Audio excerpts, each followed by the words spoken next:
Okay, Pasadena, you ready? It's Tuesday. That means it's time for our 2-minute-ish recap of this week's City Council meeting. I'm District 7 Councilmember Jason Lyon, and I think we might actually pull this one off in 2 minutes.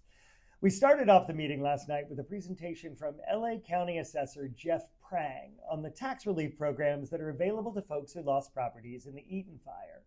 If that's you, you'll definitely want to check out the assessor's website because there are several ways to reduce your tax bill both in the short and long term as we rebuild.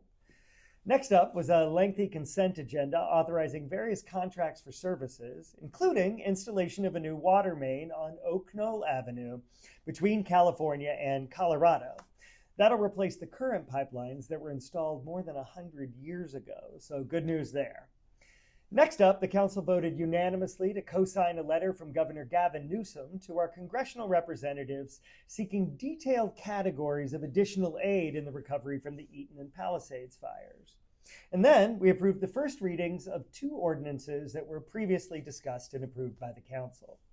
Before an ordinance is added to the books, we have to approve 2 consecutive readings to make sure that it says what we want it to say, and then it's published and becomes an official law in the city.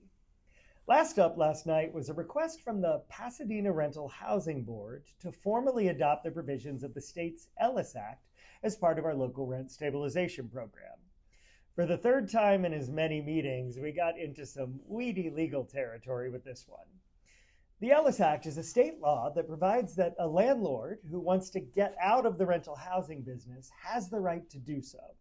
But if the units come back on the rental market within 10 years, the former tenants have a right of first refusal on their old units, and their rent would be set where it would have been under the rent stabilization program if the unit had never gone off the market. The Ellis Act requires local jurisdictions with rent stabilization or tenant protection ordinances to formally opt into its provisions.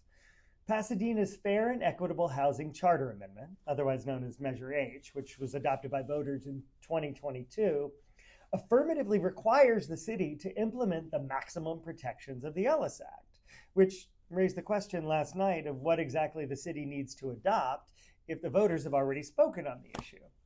After much spirited discussion, which included lots of statutory interpretation from Councilmember Madison and me, 2 of the 4 lawyers on the council, we sent the issue back to the city attorney and rent stabilization department for more work. We expect it to return in less than a month for further discussion. As always, if you have questions, email me at jlyon@cityofpasadena.net.